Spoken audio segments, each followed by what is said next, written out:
Bismillahirrahmanirrahim. Assalamualaikum warahmatullahi wabarakatuh.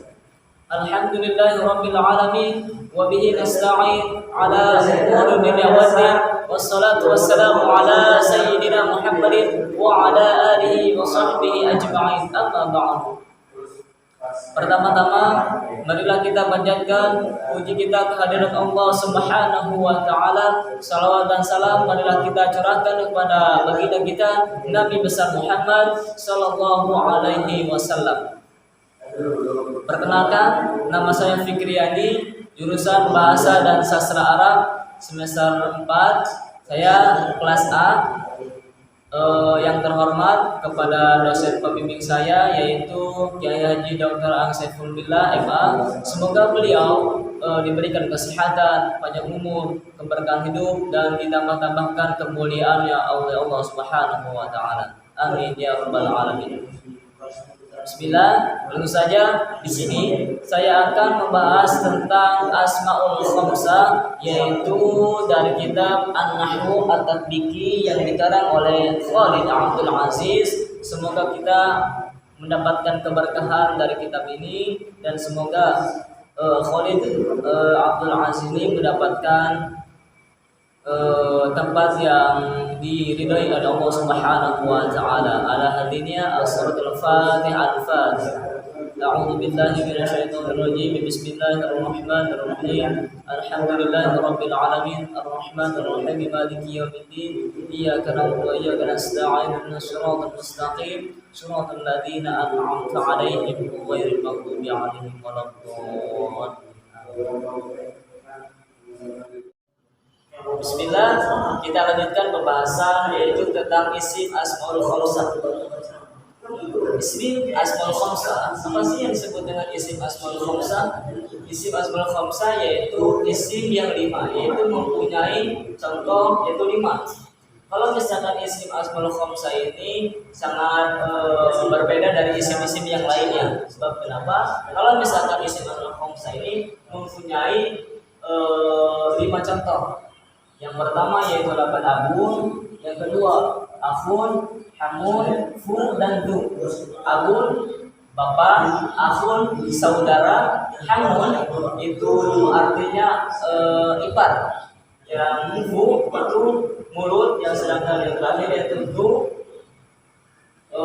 yang punya. Kemudian isim Asmaul Khamsah ini memiliki tanda i'rab. I'rabnya itu i'rabuha tarfa'u bil wawi wa tansibu bil alifi wa tajarru bil ya'i. Jadi maksudnya itu i'rabnya merupakan kepada huruf wawu, menasabkan kepada huruf alif dan menjarkan atau mengkhafatkan kepada huruf ya. Misalkan contohnya seperti ini.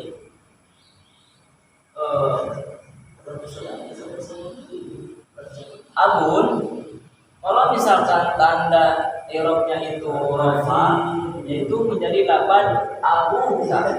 Lapan abuka itu harus ada wawunya, yaitu tanda i'rabnya yaitu wawu. Jangan misalkan seperti ini, abuka.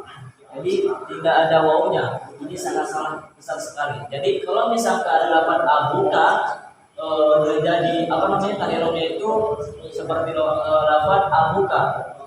Buka yaitu syaratnya mudhafil. Nah, kemudian afun itu menjadi lafaz afuka, sama ini tanda i'rabnya yaitu wawu. Hamun menjadi lafaz hamuka, sama juga ini tanda i'rabnya wawu. Tanda i'rabnya wawu menjadi lafaz fuka, dan yang terakhir itu yang punya tanda i'rabnya wawu menjadi lafaz mudzakkar ya. Abuka tadi dari mutawwil yaitu syaratnya yang syarat al-'amma yaitu mudhaf dan mudhaf ilaih. Nah, ini yang pertama tandanya i'rab rofa yaitu waw. Yang kedua itu tandanya menasabkan kepada huruf alif. Jadi kalau misalkan dapat abun itu menjadi dapat abaka itu tandanya irobnya itu alif. Jangan seperti ini abaka tidak ada alifnya. Ini sama salah sekali. Kalau misalkan tanda irobnya alif itu seperti ini. Jadi tanda irobnya itu kalau misalkan nasab itu alif. Kemudian lapan asun tanda irobnya kalau misalkan nasab alif itu lapannya seperti ini alfa. Misalnya yang kedua, yang ketiga hamaka, faka dan damalin. Nah itu yang kedua yaitu tanda irobnya kalau misalkan nasab yaitu huruf alif. Dan yang ketiga itu tanda irobnya ialah huruf ya. Watajaru bil ya'i. Nah, kemudian lapan abun kalau misalkan tanda irobnya itu iya menjadi lapan abika. Nah, seperti ini. Abika. Tidak ada huruf ya-nya. Kalau misalkan seperti ini sangat sekali. Jadi kalau misalkan lapan abun menjadi tanda irobnya itu jer pakai ya harus pakai ya seperti lapan abika. Selanjutnya yaitu lapan akhun menjadi lapan akhika, hamun menjadi lapan hamika, fu menjadi lapan fika dan yang terakhir zu menjadi lapan zimalin. Itu. Nah, kalau misalkan isim asmaul khamsah ini mempunyai isim-isim yang beda dari isim yang lainnya, yaitu mempunyai 5 contoh: abun, akhun, hamun, fu dan zu. Itu. Kemudian isim asmaul khamsah ini mempunyai syarat-syarat tertentu. Yang pertama yaitu kalau misalkan syaratnya terbagi menjadi 2, yaitu syarat al-ammah yaitu syarat umum, yang kedua yaitu syarat khosoh yaitu syarat khusus. Kalau misalkan syarat ammah itu dikhususkan atau diumumkan oleh 3 contoh yaitu abun, akhun dan hamun. Nah, kalau misalkan lapan abuka itu syaratnya harus mufrad, mudhof ilaih, mukabbarah. Jadi kalau misalkan mukabbarah ini lafaz yang asli, makna yang asli. Yang yang keempat itu mudhof ilaih yang tidak ada huruf ya mutakalim. Nah, kemudian syarat yang kedua, kalau misalkan di dalam isim asmaul khamsah itu khusus untuk lafaz fu dan zu. Zu yaitu shahibah dan isim jenis itu huruf zu. Kalau misalkan fu itu huruf mim. Jadi kalau misalkan yang maksudnya shahibah ini pemilik, isim jenis dan huruf mim. Contohnya kalau misalkan tandanya itu rofa di dalam Al-Quran surat Yunus Bismillahirrahmanirrahim. Qala abuhum. Kalau misalkan isim al-khamsah ini yang disebut 8 abuhum. Kenapa? Sebab tandanya itu huruf, kalau misalkan rofa tandanya huruf waw. Jadi abuhum tidak boleh seperti abu seperti ini. Jadi kalau misalkan huruf rofa tandanya itu harus waw. Nah, seperti itu. Yang kedua yaitu tandanya menasabkan kepada huruf alif. Seperti dapat contoh waja'u abahum. Nah, di dalam lafaz abahum ini yang dinamakan isim asmaul khamsah yaitu tanda i'rabnya nasab. Nasab yaitu huruf nasabnya itu huruf alif. Nah, yang kemudian tandanya rafa yaitu tandanya jer yaitu dalam contoh raja'u ila abihim. Nah, di dalam isim khamsah lafaz abihim itu termasuk kalimat isim asmaul khamsah. Tanda i'rabnya yaitu ya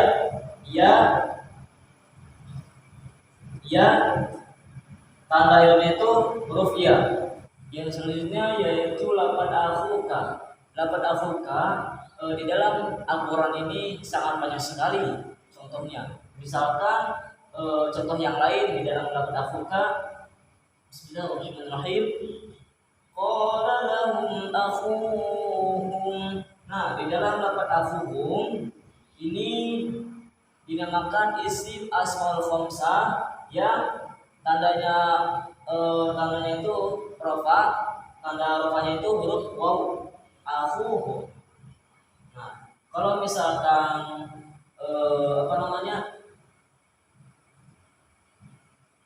tanda i'rabnya itu rafa, yaitu menggunakan huruf waw. Nah, yang contoh yang kedua di dalam lafaz afuka, wa nahfazu akhona. Nah, di dalam lafaz akhona ini tanda i'rabnya yaitu menasabkan kepada huruf alif. Tanda i'rabnya itu yaitu huruf alif. Yang contoh yang ketiga di dalam lafaz afuka, bismillah, yauma yafirrul mar'u min akhihi. Nah, di dalam lafaz akhihi itu dinamakan isim asmaul khamsah, tanda i'rabnya itu jar. Jarnya itu menggunakan huruf iya. Nah, jadi kesimpulannya, kalau misalkan kita menemukan suatu contoh di dalam Al-Quran, di dalam lafaz abun atau abuka, akhuka, hamuka, fuka, dan zumalin, itu tandanya itu harus mempunyai, tanda i'rabnya itu harus mempunyai 3. Yang pertama rafa, tanda i'rabnya itu wawu. Kalau misalkan nasab, tanda i'rabnya itu huruf alif. Dan yang terakhir kalau misalkan jar, tanda i'rabnya itu huruf ya. Mungkin seperti itu. Yang selanjutnya takutnya ada yang lupa syarat-syarat isim asmaul khamsah, yaitu tentang asyarat al-khosoh, yaitu mempunyai 2 kalimat. Yang pertama zu dan fu. Nah, yang pertama yaitu lafaz zu itu mempunyai 2 pembagian. Sahibah ini diartikan sebagai pemilik ataupun yang punya. Contohnya zu mali, yang mempunyai uang. Jadi kalau misalkan lafaz zu itu harus memiliki syarat-syarat yang khusus. Yang kedua yaitu di dalam lafaz zu itu harus isim jenis gitu. Contohnya, jadi kalau misalkan isim jenis ini terbagi lagi menjadi 2, yaitu harus masodir, yang kedua asmaul a'yan. Kalau misalkan al-masodir ini contohnya fahmun. Kalau misalkan isim al-a'yan yaitu lafaz zahaba ataupun yang lainnya. Yang kedua di dalam lafaz fu itu harus menggunakan huruf mim. Contohnya famuka bidzikrillah. Jadi harus ada mimnya gitu. Mulut kamu selalu zikir kepada Allah Subhanahu wa taala. Jadi mungkin itu yang dapat saya sampaikan. Kurang lebihnya saya mohon dimaafkan. Allahul muwaffiq ila aqwamit thoriq. Wassalamualaikum warahmatullahi wabarakatuh.